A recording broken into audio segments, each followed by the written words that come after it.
This is Green Street, the Environmental Health Show, greenstreetnews.org. Patti and Doug Wood and our worldwide network of scientists, medical professionals, lawyers, public health experts, authors, and reporters, all here on Green Street every week to help you understand a bit more of what is going on in the environment around you and how you can live a safer and healthier life in this increasingly toxic world.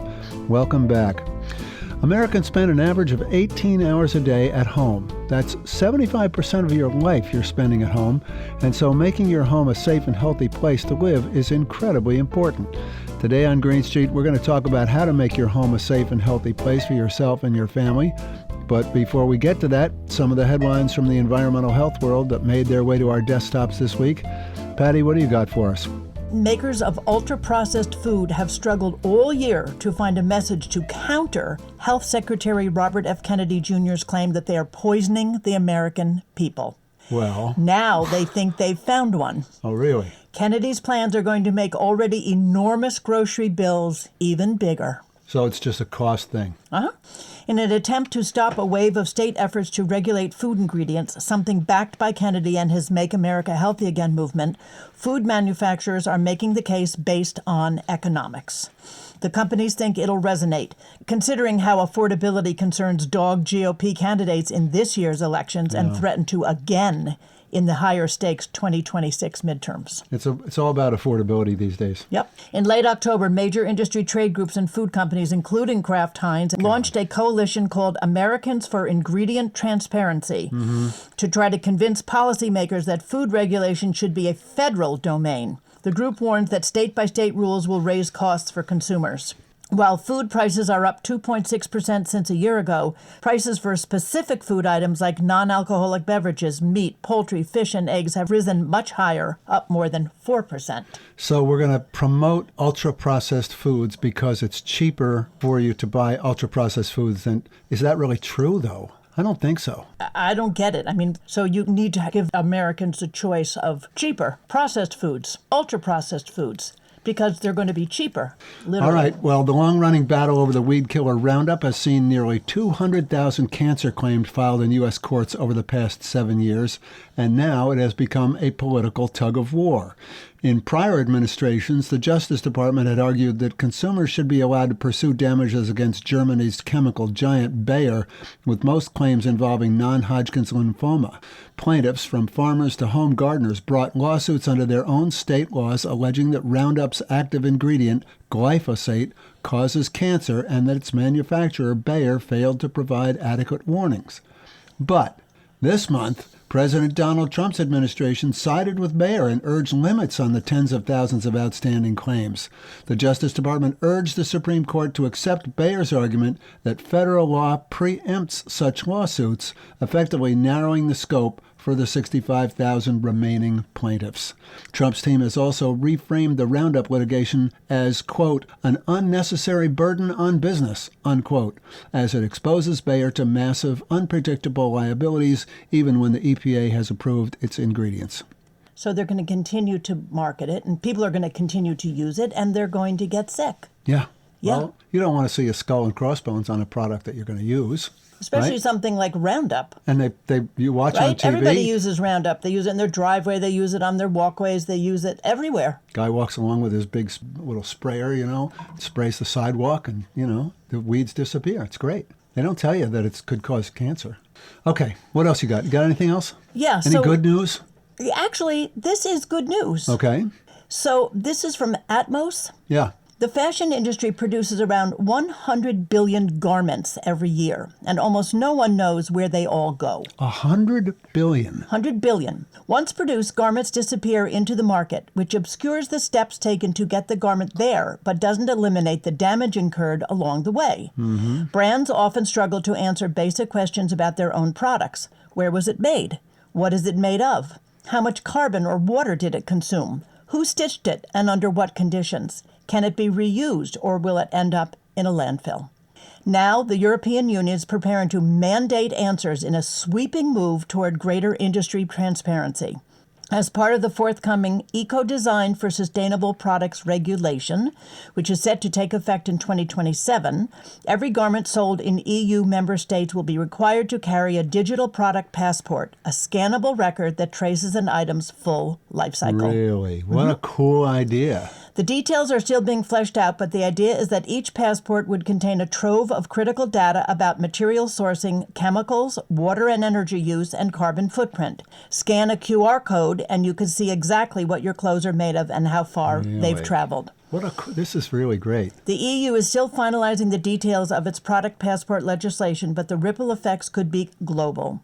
If brands are required to meet strict quality and transparency standards to access the EU, many may apply those same practices elsewhere by default. Some see this as a tipping point for traceability in fashion. One good news item for 2026, so let's keep them coming. Yeah, that's great. That's really cool. I mean, it would be, what do you scan it with your phone and you get the whole story on the piece of Right. Our policies here in America are in exact opposition to what's happening in the EU. They're concerned about public health. They're concerned about the environment. And so this is a brilliant step that they're taking. On the other hand, you just read to me that we're just like taking it all away, selling more toxic products that destroy the environment and human health, and we don't care because it's all about money. It's all about price. That's it. If it's going to make it more expensive, then we can't do it. Oh, boy. Okay. All right. Thanks, Patti. You're welcome.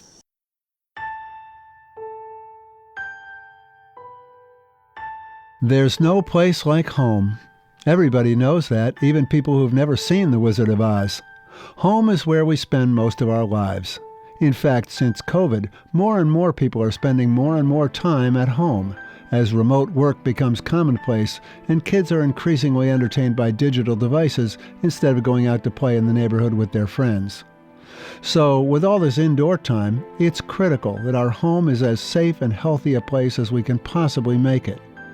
Now, regular Green Street listeners know that Patti and I talk quite a bit about our own home and how we've learned over the years to make choices in the things we buy and the things we use in our home that keep environmental threats to a minimum. So today on Green Street, we're going to talk a bit more about our home and some of those things that we've discovered over the years.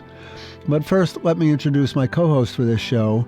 Patti Wood is a visiting scholar at Adelphi University here on Long Island, where she lectures on environmental health in the School of Nursing.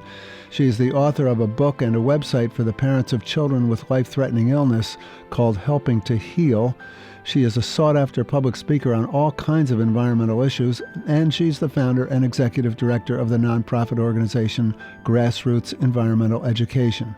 Patti and I have known each other for a very long time, and it's my pleasure to introduce the co-host of Green Street, Patti Wood. All right, Patti, so we're talking about creating a healthy home. I know that when people come in our front door, one of the things they mention is how good it smells, but that's not because we're using air fresheners or scented laundry detergent. It's usually some sort of soup cooking on the stove, right? It's usually soup or something baking or just fresh air because we have the doors and try windows open all the time to have windows opened. Even in the winter, just a little bit of fresh air is really important in a home. But most homes today have fragrances in them, artificial fragrances in them. Well, they smell nice. Well, the problem is that fragrances, they're very problematic. The chemicals that make up these fragrances are completely unregulated by the these government. are not natural scents, right? It's No. not They are made from chemicals. And a lot of people are sensitive to these chemicals that are in these synthetic fragrances. They don't really even know it. Yeah. They have headaches. They have a funny taste in their mouth. It just makes them feel bad. They don't really understand, especially asthmatics. If there's a single trigger in a product that will affect an asthmatic person, it would be the fragrance. Mm-hmm. The manufacturers of these products use fragrances all the time. They're considered trade secrets, so they don't need to disclose what they are or the chemical combinations that they're using. And besides asthmatics, there are also other health problems that are quite serious. People can get cancer from being exposed to certain types of fragrances, neurological disorders, and then, of course, allergic reactions, which we mentioned. But it's a problem because where are these fragrances in our home? I think primarily they're in laundry products, right? So we have a lot of fabric in our homes. The fabrics or the textiles in our home Towels are in and sheets and all those things. sheets, clothing, dish towels, dishcloths, curtains, anything that is textile that can be washed is washed in these detergents now that are almost always made with artificial fragrances. And then on top of the detergent that's being used, most people are using dryer sheets. And these dryer sheets contain enormous numbers of chemicals that make up these fragrances.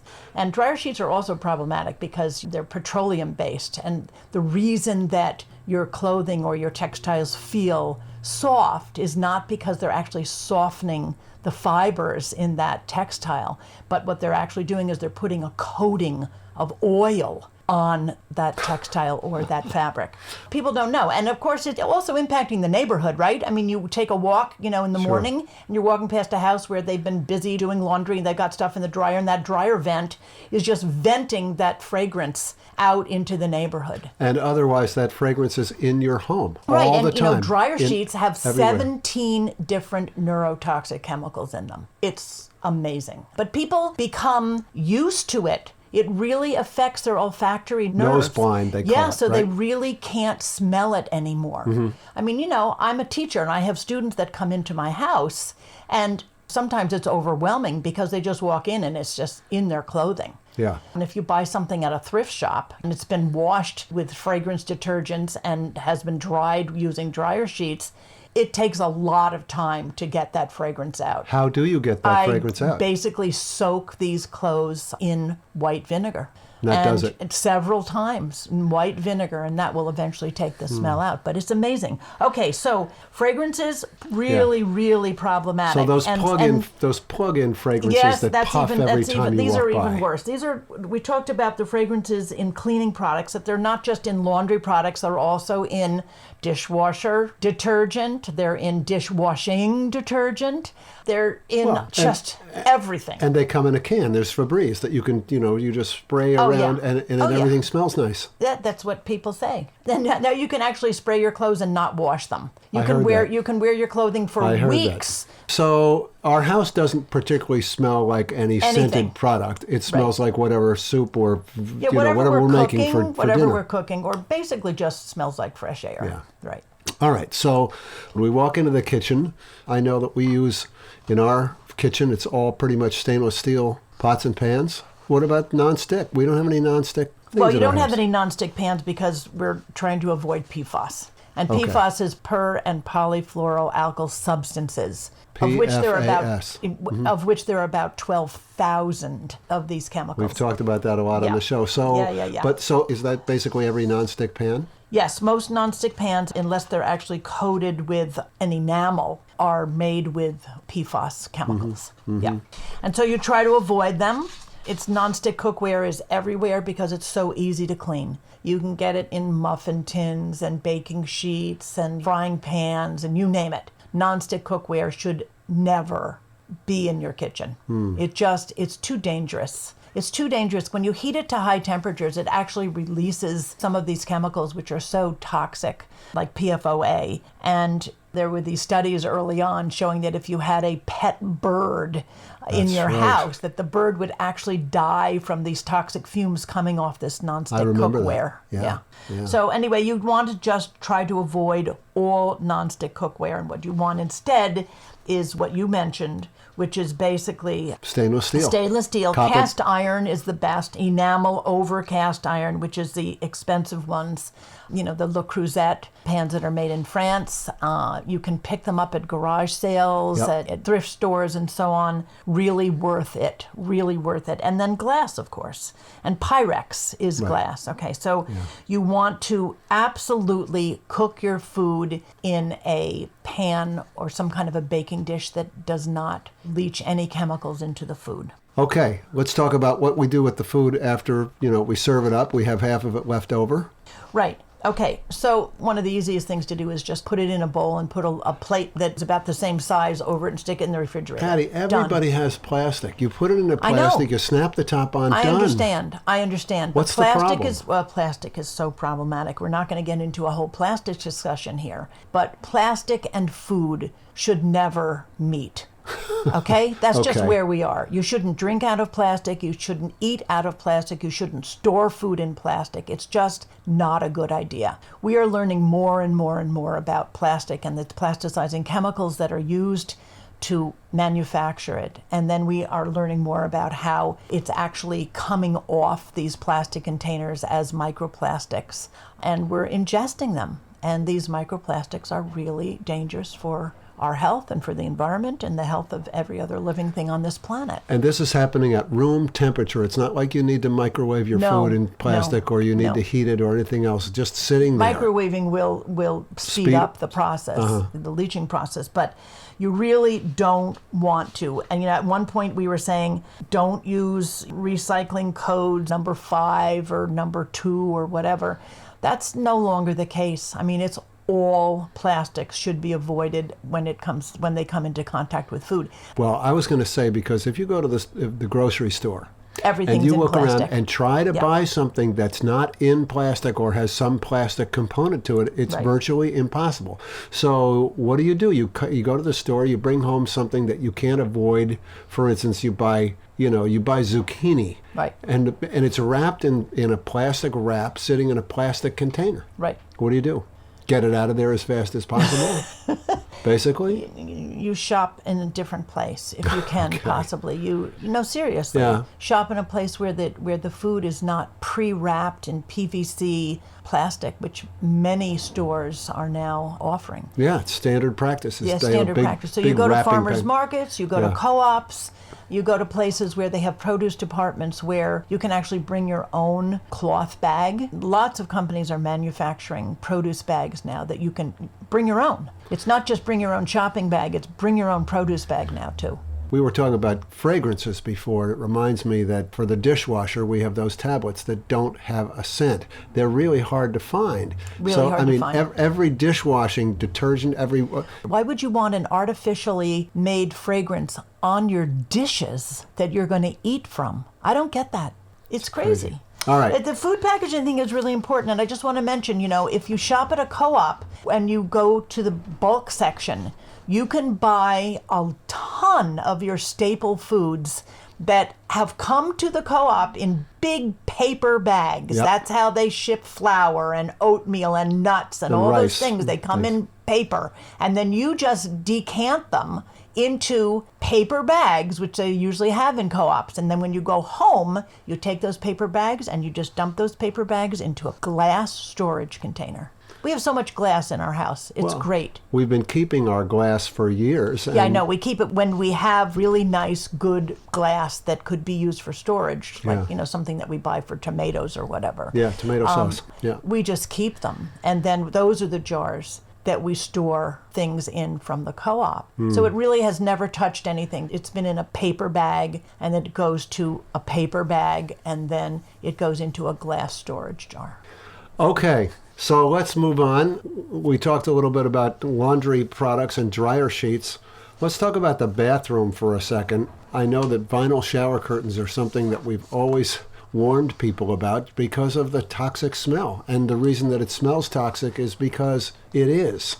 Well, that's because they're made from PVC. And the other problem with shower curtains is you want to avoid those that say mold resistant, right? Because they have triclosan in them. They have antibacterials, or basically pesticides, in the fabric of the curtain. So it's been embedded there. So, well, you want to avoid mold on your shower curtain. Yes, I know you want to avoid mold on your shower curtain, but so you wash your shower curtain frequently. Yeah, especially in the summer when it's hot.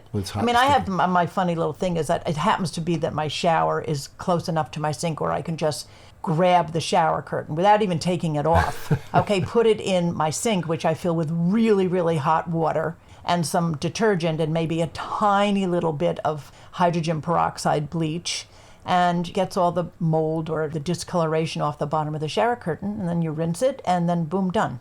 I don't have to take the whole shower curtain. That's a real pain in the neck to It take is. it off. But you Yeah. can do that and keep it clean. It's also a pain in the neck to walk into the bathroom and realize there's no shower curtain on the shower. That happens. It does. And I always say, just be careful. Okay. And what about cleaning the bathroom? With these nice products you spray and, you Spray let and it wipe. sit. Spray and wipe gets rid of Correct. everything. Correct. Are they toxic? Some of them are, and some of them contain a lot of fragrances, which is just typical. Here we go again. Yeah, here we go again. But I just wanted to say something about the air fresheners and the fragrances in products that we use in our homes and laundry and cleaning products and so on.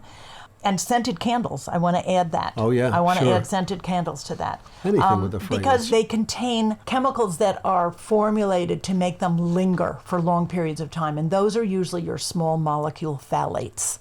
Okay, and phthalates is a whole class of chemicals that are endocrine disrupting chemicals or hormone disrupting chemicals, and they're really unhealthy to be in these enclosed spaces, which is your home, right? Yeah, Okay, where you're breathing them in So they all the create a time. breathing hazard, which we talked about, but eventually they settle, and so they're actually leaving this toxic residue on every surface in your house. So on your sofas and on your tables, on your floors, and so on. If you have young children, very problematic because they live in those spaces the way adults do not. They live on the floor, they Yeah. lie on the floor, they eat right off the little coffee table or whatever you have. And aerosol type fresheners can also contain propellants, and some of these propellants are dangerous.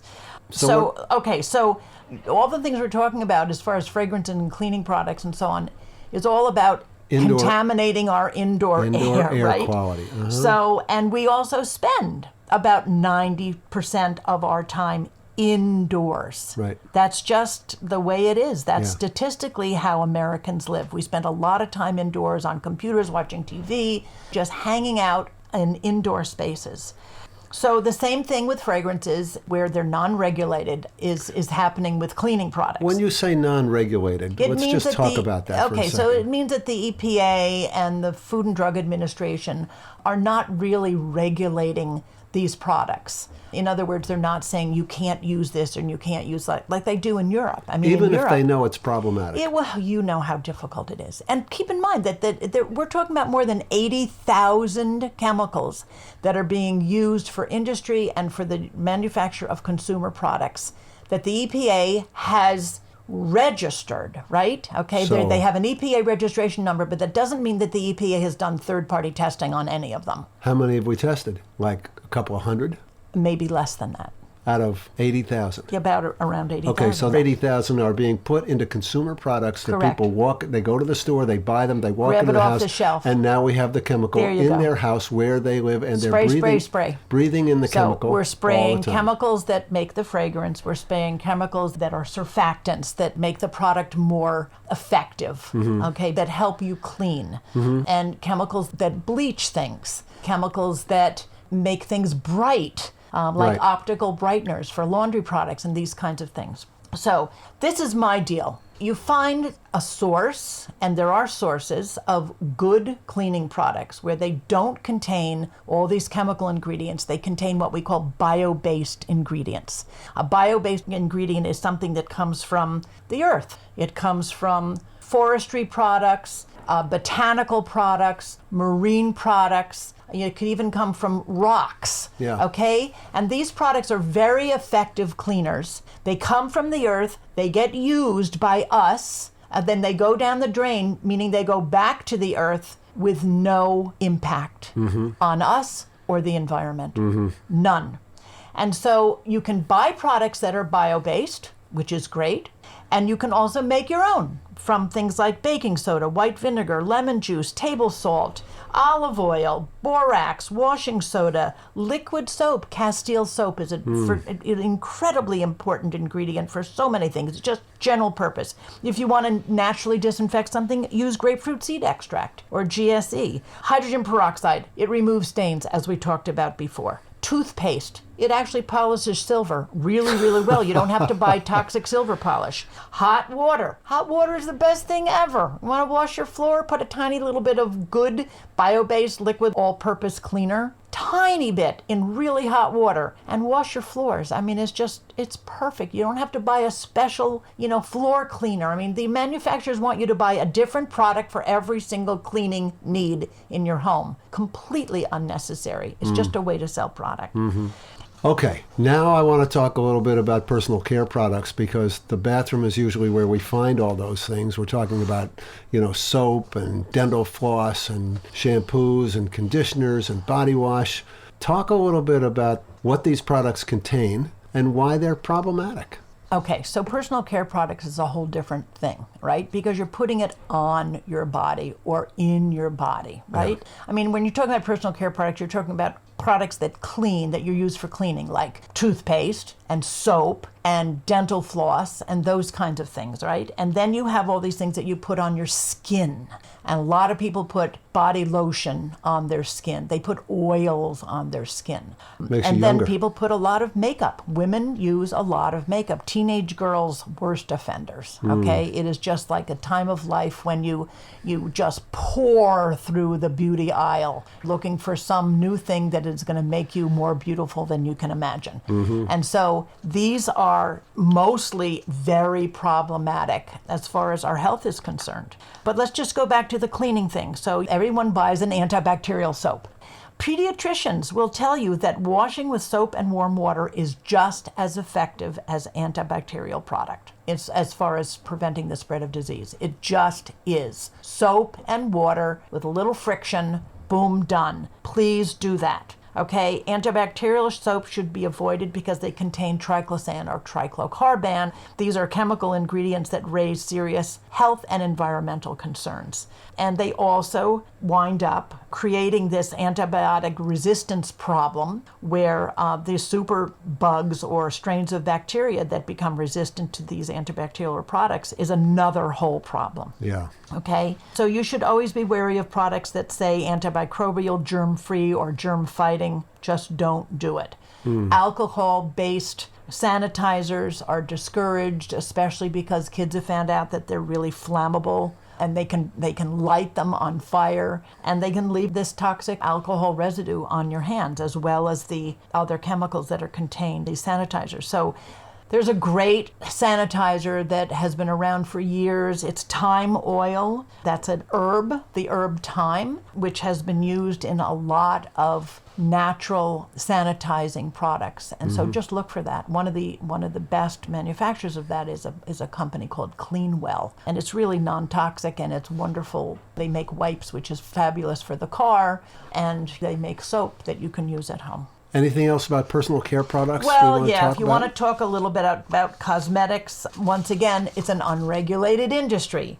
So the consumers get little to no information about the toxicity of the ingredients that are contained there.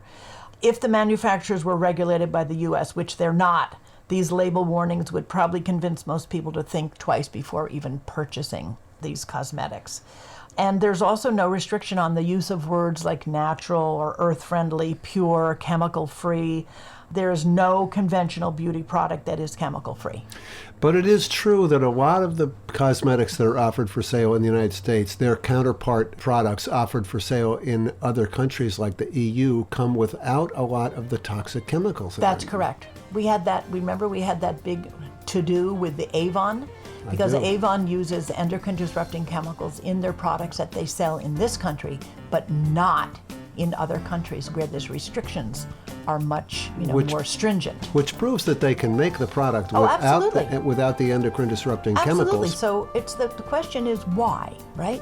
And especially a company like Avon. They sponsor all these breast cancer walks, and they're putting chemicals in their products that actually play a role in breast cancer. Patti Wood, Executive Director of Grassroots Environmental Education, and my co-host here on Green Street. You can learn more about many of the things we talked about today on the website of Grassroots, which is grassrootsinfo.org. By the way, we have a brand new YouTube channel with many of our shows uploaded there, so if you like to get your podcasts on YouTube, check out Green Street with Patti and Doug Wood, and that's Patti with an I. That's going to do it for our show today. Patti and I will be back next week with another edition of Green Street. Thanks for listening.